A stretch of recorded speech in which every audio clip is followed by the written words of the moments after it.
Salut mes Nakamas, c'est le Doc, j'espère que vous allez bien. Aujourd'hui on va parler du chapitre 866, un chapitre essentiellement constitué sur un flashback. Je ne m'attendais pas à grand chose vu que la semaine dernière et les autres semaines on a vu énormément d'actions sur cette type partie. Donc là je me disais que ça va être un chapitre un peu plus cool qui va nous parler beaucoup de Big Mom, qui va être surtout une introduction. Et non, en vérité il n'y a que Eiichiro Oda qui arrive à nous faire ça. On a plein d'informations sur Elbaf. On a le retour de géant qu'on avait vu il y a très longtemps, introduction sur Mother Caramel, sur Big Mom et surtout une double page finale absolument géniale. Il y a plein de choses à dire dans cette vidéo, j'espère qu'elle ne fera pas encore 30 minutes. Bref, on va pas plus longtemps épiloguer sur cette intro, donc c'est parti sur la critique analyse du chapitre de la semaine, le chapitre 866, un chapitre gigantesque. Et oui, j'étais obligé de faire cette blague de merde. Alors pour le plan de cette vidéo, ça va être en deux parties. La première partie va vraiment être axée sur le flashback de Big Mom et la deuxième partie ça va être sur tout ce que nous a été montré au niveau de Elbaf, que ce soit les géants, l'architecture, même un petit peu la religion. Et je voudrais faire aussi une troisième partie, mais la troisième partie va être tellement longue que ça va sûrement être la deuxième vidéo qui va être un petit peu réflexion théorie. C'est tout simplement sur la gestion de la puissance dans One Piece, parce que encore une fois, la page finale où on voit presque tous les géants, la ville, le village d'Elbaf en feu et tout ça fait par une petite gamine de 5 ans, je trouve qu'encore une fois Eiichiro Oda s'amuse à nous prendre à défaut au niveau de la puissance et justement on va en parler parce que pour moi la puissance dans One Piece c'est quelque chose qui a vraiment du mal à être jaugé. Donc jaugé, vous voyez comment j'arrive à saucisser dans mes vidéos. Bref, voilà un petit peu pour le plan de cette vidéo. Alors déjà, quel est le but d'un flashback? Le flashback est là pour amener des informations sur une personne, pour nous permettre de mieux comprendre la personne et aussi d'expliquer pourquoi on en est arrivé là. Ici, Big Mom a eu un autre traitement pour moi que Doflamingo. Je dirais un autre traitement, mais c'est quand même assez semblable. Il y a toute une, encore une fois, il y a toute une alchimie qui est mise en place par Eiichiro Oda qui mérite d'être développée. Et oui, j'ai mis mes lunettes parce qu'en ce moment j'ai un petit peu mal aux yeux à trop rester sur l'ordinateur à faire mes trucs, mais on n'est pas là pour parler de ça. Doflamingo, on va faire un petit rappel sur son flashback pour vraiment bien comprendre les éléments après qui sont utilisés au niveau des Big Mom et aussi les différences qu'il peut y avoir. Le flashback de Doflamingo a pour but de nous montrer pourquoi Doflamingo c'est un enculé.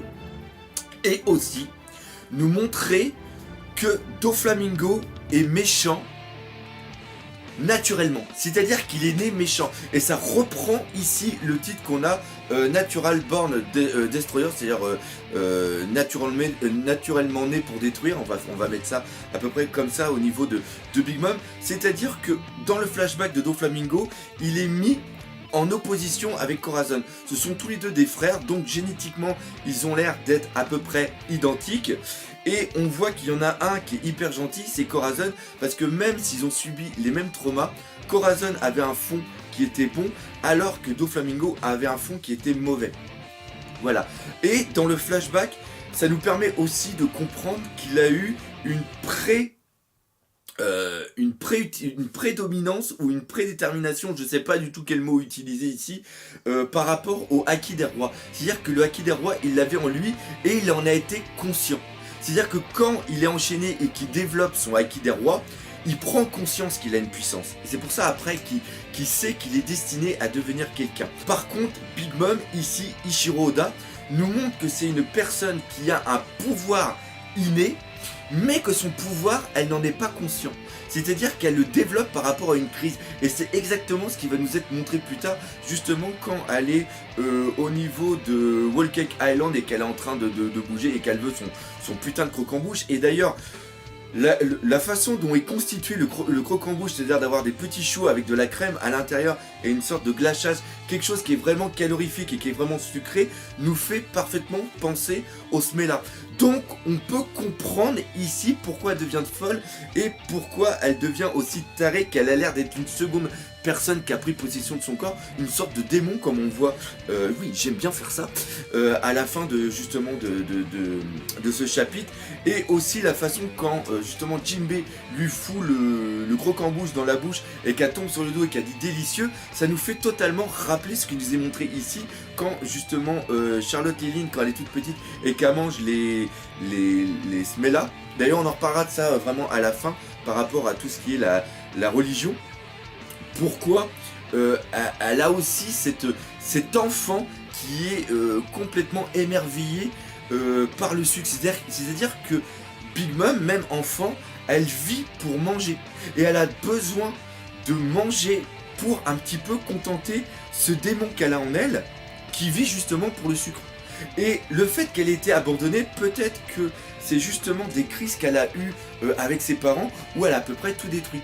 Voilà, donc encore une fois, ici, le flashback nous permet de comprendre pourquoi Big Mom pète autant les plombs. Et Ichiro Oda aurait pu se contenter de ça, sauf que ce flashback qui est carrément sur 17 pages nous permet de prendre aussi conscience d'autre chose. Il y a tout simplement ce rêve. Le rêve que Big Mom elle a par rapport à Toadland, c'est-à-dire cet archipel où il y a plusieurs îles et où tout le monde peut vivre en paix. On comprend maintenant pourquoi elle a cette idée, comme j'avais expliqué un petit peu dans une sorte de mini-théorie dans mes critiques analyses. C'est quelque chose qui lui a été donné par son enfance et justement par Mother Caramel. Et là exactement, c'est ce qu'Ichiro Oda nous montre, c'est-à-dire que Mother Caramel, quand elle intervient à Marineford, et ça c'est vraiment génial encore une fois de nous montrer à Marineford il y a plus de 60 ans, quand il y a l'exécution de l'équipage de Dory et de Broggy, on voit qu'elle intervient, elle vient absolument de nulle part, et elle explique que si on tue ces géants, on va rentrer dans un cercle de violence qui va amener la violence. Et c'est exactement ce qui s'est passé au niveau de l'île des hommes poissons, et à partir de là, on peut voir une sorte de petit, je dirais pas de parallèle, mais une sorte de similitude entre ce qui se passe sur l'île, ce qui s'est passé sur l'île des hommes poissons, et qui a fait justement la colère d'Arlong et aussi la colère de Audi. Et il aurait pu se passer ça exactement, et c'est Mother Caramel qui vient justement mettre fin à ce début de futur cycle de haine, et elle explique que par rapport à son dieu, elle a une sorte de message, c'est que tout le monde vive main dans la main, quelle que soit leur religion, quelle que soit leur ethnie, quelle que soit leur apparence. Et c'est exactement ce que l'on a au niveau de Toadland. Mais par contre, même si ici on a une similitude, il y a quelque chose de fondamentalement différent. C'est-à-dire que là où Mother Caramel veut, par sa bonté de cœur, créer quelque chose et que les gens soient en un sens libres de faire ce qu'ils veulent et peut-être aussi partir de cette utopie, Big Mom, elle, en créant son monde, fait un contrat. C'est-à-dire que les personnes peuvent vivre s'ils donnent une partie de leur âme. Et je crois que c'est tous les 2 ans ou tous les 4 ans, je me rappelle plus, ils peuvent faire le choix de partir, mais s'ils partent, ils sont obligés de donner une portion de vie encore plus grande. Et c'est ça qui est vraiment important, c'est-à-dire que c'est exactement la même chose par rapport à l'équipage, par rapport à la flotte qu'elle a fait, c'est-à-dire que si une personne veut partir, elle ne peut pas partir, elle meurt. Et donc, l'utopie que veut créer justement Mother Caramel, qui est une vision de bonté où tout le monde est libre de vivre heureux, là ce qui se passe c'est que Big Mom donne cette possibilité, mais c'est une sorte de prison, c'est-à-dire que les gens peuvent vivre heureux, mais ils sont prisonniers de ce monde. Et face à la folie de Big Mom, ils sont toujours sous une menace, une épée de Damoclès qui est partout, et ils peuvent mourir à n'importe quel moment. Et en un sens, ça, c'est beau. Ce flashback a aussi une autre fonction, nous montrer vraiment la relation qu'il y a entre Big Mom et les géants, et surtout Elbaf. Big Mom est une humaine, ça c'est vraiment important à comprendre, c'est-à-dire qu'elle a l'air d'avoir une différence morphologique, c'est-à-dire telle qu'on la voyait, tout le monde pensait, et moi aussi le premier, qu'elle était peut-être le croisement entre une humaine et une géante. Voilà, c'est ça, mais non, elle est vraiment humaine, et donc, partout où elle était différente des autres. Sauf que quand elle arrive sur Elbaf, là où elle a été abandonnée, là aussi il y a vraiment quelque chose de très important, mais ça on va en reparler justement tout à l'heure avec la relation qu'il y a avec Mother Caramel. Elle est enfin dans un endroit qui est à sa taille. C'est-à-dire que quand on la voit avec l'autre enfant qui est Gert, si mes souvenirs sont bons, elle est exactement de la même taille. Donc pour une fois, elle se sent à sa place quelque part. Et ça c'est vraiment très très bon. Le fait aussi qu'on voit que à la base, elle soit gentille, mais ça on va en reparler un petit peu plus tard, cette relation qu'il y a entre Elbaf et Big Mom, Elbaf devient sa terre d'adoption, sa terre où elle peut grandir, où elle pourra être heureuse, là où elle n'était pas avant justement avec les humains. Le final qui se passe avec la destruction justement d'Elbaf va peut-être être l'élément, déjà on dit que c'est l'incident qui a marqué Elbaf, va peut-être être aussi cet élément qui va être son exil et aussi l'exil de Mother et de la bergerie d'Elbaf. Donc déjà elle est responsable d'un premier trauma. La deuxième chose, c'est que plusieurs années plus tard, peut-être grâce à des rapports commerciaux, diplomatiques aussi, elle arrive à rentrer à nouveau en contact avec les géants. Elle connaît la puissance des géants, donc elle sait qu'elle en a besoin dans sa flotte pour atteindre ce but d'être le seigneur des pirates. Ça, c'est un truc qu'on apprend. Et donc elle décide de marier Lola avec Loki. On va refaire aussi un petit parallèle, enfin pas un petit parallèle mais une petite explication. Je m'étais complètement planté dans la réaction là, c'est-à-dire l'âge de Loki. Loki est né au moment, 10 mois plus tard, après l'arrivée de Charlotte Lilin au niveau d'Elbaf, c'est-à-dire que Loki a 60 ans, 60-63 ans, et donc le mariage a eu lieu il y a environ 12-13 ans, c'est-à-dire que Loki avait aux alentours de 50 ans et Lola avait été jeune, donc elle avait peut-être aux alentours de 20 ans. Sauf que Lola a décidé de partir, et donc ce mariage est tombé à l'eau. Donc, encore une fois, vu qu'on sait que les géants sont quand même un peuple qui est fier, le fait qu'une fille de Big Mom refuse le mariage avec le prince d'Elbaf a été un deuxième, je dirais entre guillemets, trauma qui a marqué encore une fois un clash avec les géants. Donc les géants ne veulent plus avoir aucune relation avec Big Mom, et c'est à partir de là sûrement que Big Mom a fait des recherches et a trouvé César pour trouver une façon d'avoir la géantification et d'avoir elle aussi ce putain d'équipage de géants qui permettra à Big Mom de devenir le nouveau seigneur des pirates, parce qu'on sait qu'elle a les poneglyphes et peut-être qu'elle a aussi un moyen de lire les poneglyphes. Ça on ne sait pas encore. C'est-à-dire que même si elle a les poneglyphes, elle n'a peut-être pas les poneglyphes en tant que tel, mais elle a peut-être réussi à avoir les copies des routes poneglyphes. Donc voilà, c'est la petite chose. Donc là encore une fois, il y a vraiment à travers ce flashback, il y a encore une fois un élément, on voit les racines des problèmes qu'il y a entre Big Mom et les géants. Et le dernier élément vraiment important de ce flashback, c'est tout simplement Big Mom et la relation qu'il y a avec Mother Caramel, et on comprend pourquoi elle est autant, comment dire, traumatisée, pourquoi elle est autant sensible par rapport à cette photo. Si elle est la cause de la chute, enfin, je ne dirais pas de la mort, parce qu'on sait bien que Mother Caramel n'est pas morte, mais qu'elle est partie, si elle est la conséquence de l'exil de Mother Caramel et de la fin de ce rêve de vivre en harmonie, de cette création de bergerie, peut-être que Mother Caramel a été tellement triste qu'elle a décidé de partir. Et c'est donc Big Mom qui est responsable de ça. C'est-à-dire que c'est là où l'abandon devient absolument excellent. C'est-à-dire qu'elle a déjà été abandonnée par sa mère naturelle, ce qui est, on se le conçoit, un trauma quand même assez important. Oui, j'aime bien aussi le mot trauma.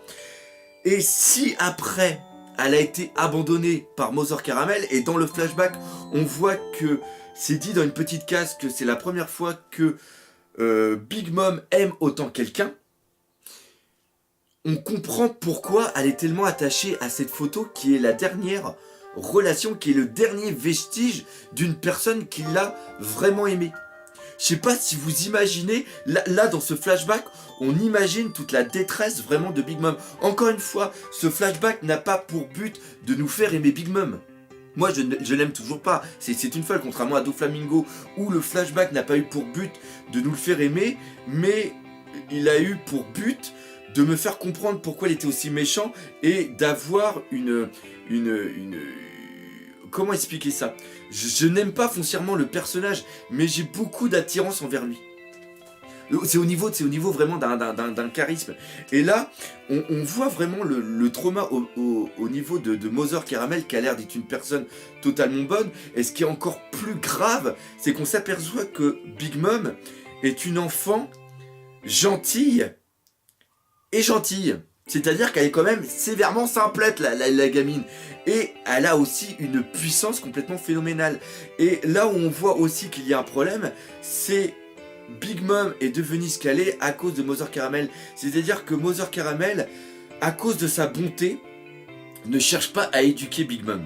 C'est-à-dire que quand Big Mom, d'une bonne intention, quand elle voit justement qu'il y a un loup et un ours qui combattent, elle se dit, bah tiens, je vais les mettre dans un même endroit, comme nous, justement, avec la bergerie, et on va tous s'aimer.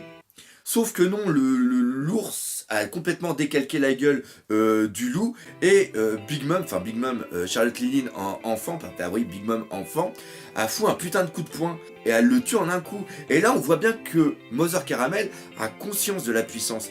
Donc, à partir de là, et ça se passe bien 10 mois avant l'effet de la destruction de la ville, du village justement au niveau d'Elbaf. Et ce qui est important, c'est que pendant ces 10 mois, Mother Caramel aurait dû éduquer, aurait dû faire prendre conscience à Charlotte Lilline qu'elle avait une puissance et que faut qu'elle arrête d'être conne. Tout simplement, qu'elle essaye de lui mettre un petit peu de plomb de cervelle, qu'elle lui donne des bases pour régir un petit peu sa vie et lui donner des lignes droites, des limites, je veux dire. Parce que là, quand elle voit qu'elle prend le bras et qu'elle voit qu'il y a une articulation, donc elle va lui enlever l'articulation pour que le mec soit normal, c'est complètement débile. Le fait que l'autre, ça soit un homme poisson qui va lui enlever les nageoires, c'est complètement débile. Et là, Mother Caramel dit pardonnez-lui. Non, t'as pas à lui pardonner. C'est une conne, tu lui fous une bonne bouffasse. Bon, on tape pas les enfants, on est bien d'accord. Mais tu lui fais comprendre que ce qu'elle fait, c'est pas bien. Que justement, il y a des personnes qui sont différentes et dans leur différence et leur identité, mais malgré le fait qu'on soit tous différents, on peut tous vivre ensemble. Et que toi, tu dois faire attention à ta puissance. Et en plus, on voit que la puissance est reconnue par les géants. Parce qu'à un moment, ils disent, vous avez remarqué qu'elle a quand même laté la gueule d'un ours. Et les ours d'Elbaf, c'est pas les ours qu'on peut trouver dans les putains de Pyrénées qu'on peut avoir à côté de chez nous. Même les grizzlies dans les montagnes au niveau des États-Unis. Et on voit aussi que dans sa gentillesse, elle a vu un moustique. Et encore une fois, un moustique par rapport à un géant, tu dois avoir un putain de moustique comme ça. Et elle tape sur le dos et elle pète les os au géant. Et ça, on est au courant qu'elle est quand même assez puissante. Donc encore une fois, ici, Ichiro Oda nous montre qu'elle est puissante, mais que Mother Caramel n'a pas fait son boulot. Et qu'en un sens, elle est peut-être aussi responsable de ce qui va arriver. Et que si le flashback va dans le sens où je pense qu'elle est, on comprend pourquoi maintenant Big Mom a autant de ressenti par rapport à la photo. Photo qui, entre parenthèses, a été détruite par Brook et non pas par Luffy. Le fait d'introduire Elbaf dans un flashback est vraiment excellent. Elbaf nous a été introduit il y a plus de 15 ans. Dans la fin du tome numéro 13, quand il y a le début justement, quand on voit l'un des duels entre Dory et Broggy. Et c'est sûr qu'on a toujours eu envie d'avoir des informations par rapport à ça, surtout par rapport au fait qu'il y a eu plein de géants qui ont été introduits de temps en temps et qu'on retrouve justement ici. Le fait qu'il y ait encore cette relation avec Usopp qui est vraiment important, mais par contre je ne dirais pas que Elbaf et le monde qu'on a le plus, que l'île qu'on a envie le plus de voir. Moi personnellement, l'île que j'ai envie de plus de voir, c'est Raftel. On va pas se mentir, le jour où je verrai Raftel, là je serai heureux. Parce que Raftel, c'est vraiment toutes les lignes. Elbaf, en un sens, on imaginait un petit peu comment ça allait être. On se doutait que ça allait être un petit peu dans le truc scandinave. Et si tu es un grand fan de One Piece, tu te doutes que Elbaf est sur la base de Vic le Viking. Donc en un sens, quand tu vois le village de Vic le Viking et quand tu vois le village des Baf, tu revois un petit peu. Mais le fait que ça soit introduit dans un flashback nous permet justement de ne pas passer 3-4 chapitres comme c'est souvent le cas, comme ça a été le cas pour Dressrosa, ça a été le cas pour Skypiea, comme ça a été le cas pour Alabasta, où sur plusieurs chapitres, on nous présente un petit peu la population, le commerce, comment ça vit, quels sont un petit peu les tenants, les aboutissants. Là ici, c'est réglé en un chapitre, ça va vite, c'est très bon. Voilà, c'est même pas un chapitre en entier, c'est quelques pages, parce que le début du chapitre, c'est sur justement Mother Caramel et l'abandon de Big Mom. Donc voilà, c'était vraiment cette petite chose. Par contre, ce qui fait hyper plaisir, c'est le fait de revoir plein de personnages. Et ça, franchement, franchement, j'adore.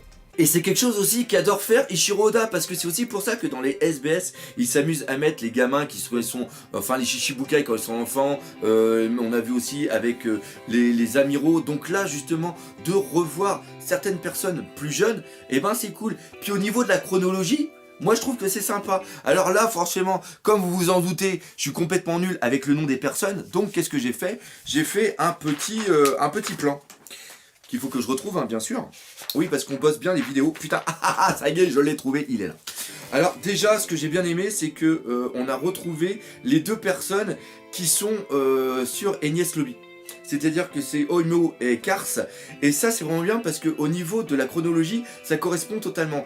Et ce qui est vraiment excellent, c'est qu'on les voit dire ils sont en train de combattre depuis 40 ans, on leur laisse encore 10 ans et après on va y aller. Et si vous vous rappelez bien, au niveau de Enies Lobby, on apprend que ça fait 50 ans qu'ils sont là.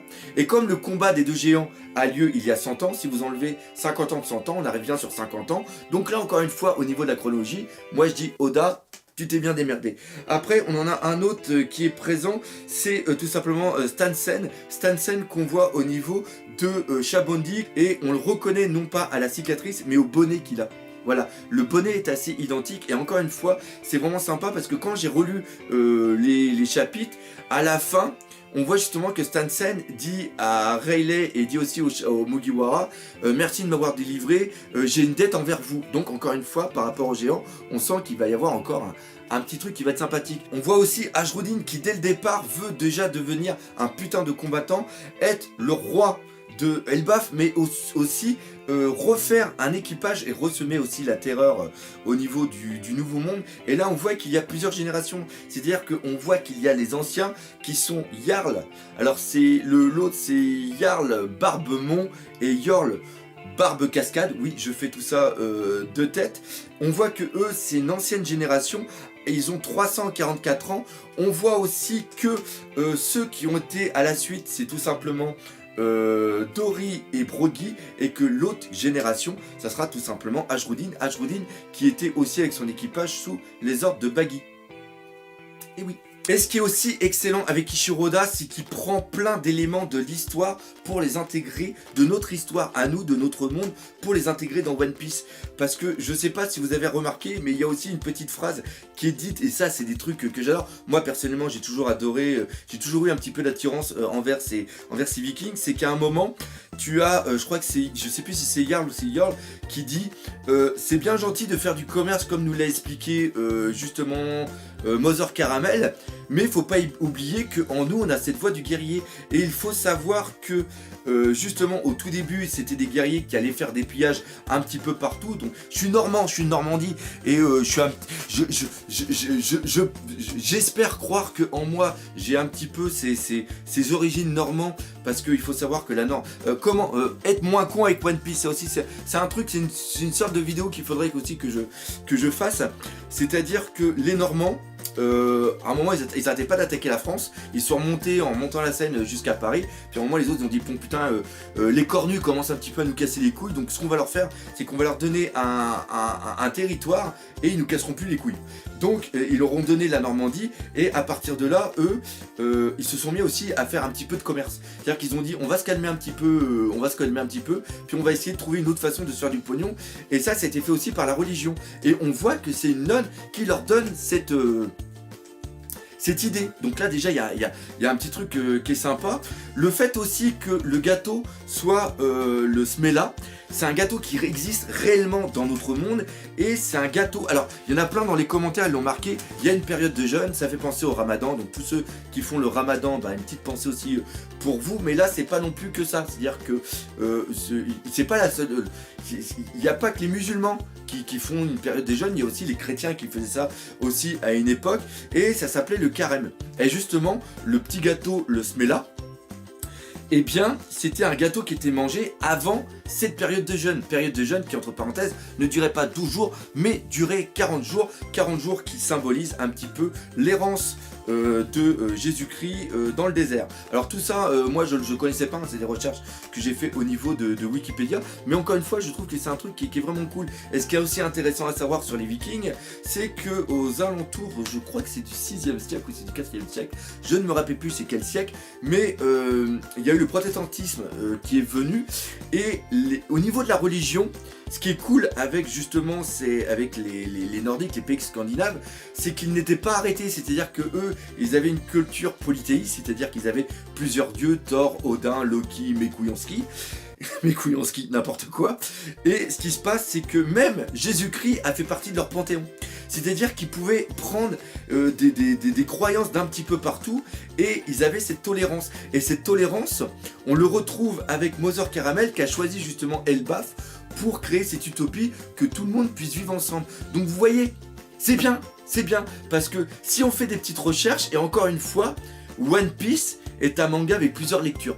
Et c'est ça que je veux apporter dans mes vidéos. Alors je sais que ça fait chier un petit peu certains, mais moi ça me fait plaisir que certains, dans les commentaires, s'il y en a certains qui le marquent, ça serait sympa, de dire, eh bah tu vois, j'ai regardé une vidéo du doc, et bah j'ai appris des petits trucs.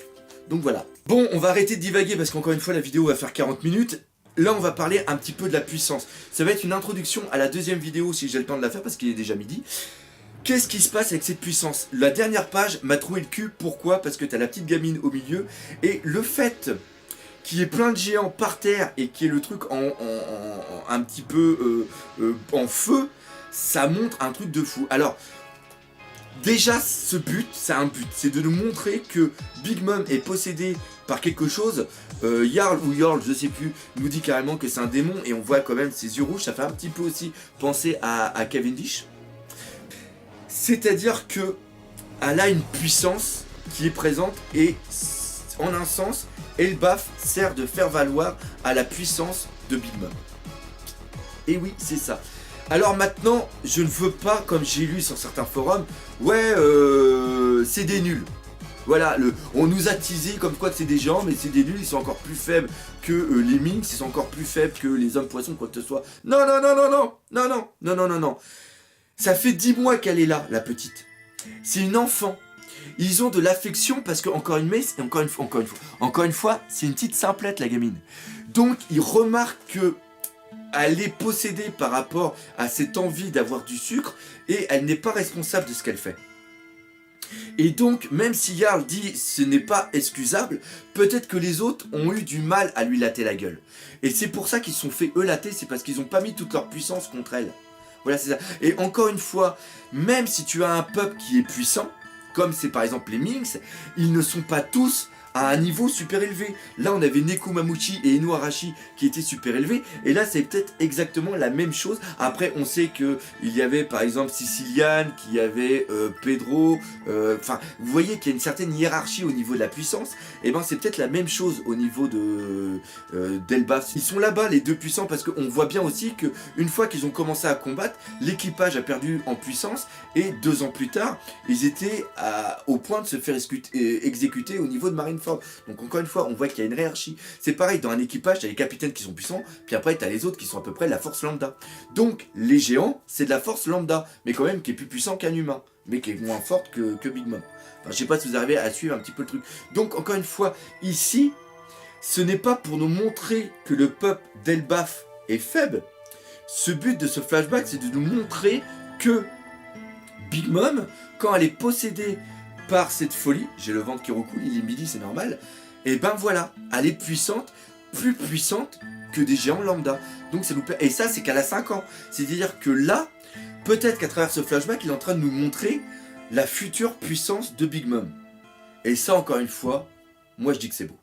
Donc voilà, je pense qu'on a fini de dire un petit peu tout ce qu'il y avait à dire sur ce chapitre. Encore une fois, lors d'une première lecture, dans ma critique analyse, et même de ce que j'avais en tête, de ce que j'imaginais ce qu'allait être ce flashback, je pensais pas qu'on allait avoir autant d'informations. Et après, en creusant, on s'aperçoit qu'il y a plein de trucs qui ont été faits, et c'est vraiment pour ça que j'adore ce manga, tout simplement One Piece. Encore une fois, merci de me suivre aussi nombreux, et merci de lâcher autant de pouces positif, le pauvre, il morphe sa race. Il a autant morflé que les géants au niveau d'Elbaf. Je suis content, encore une fois, quand vous venez me voir en convention et que vous dites que vous adorez mes critiques analyses parce que c'est poussé, parce qu'il y a plein de choses. Moi, tant que vous serez quelques-uns à me dire putain, on aime bien ce que tu fais, eh ben je vais continuer, ça vous pouvez être sûr. Donc voilà, je vais terminer là-dessus cette vidéo. Comme d'habitude, n'hésitez pas à laisser des commentaires, ça me fait super plaisir.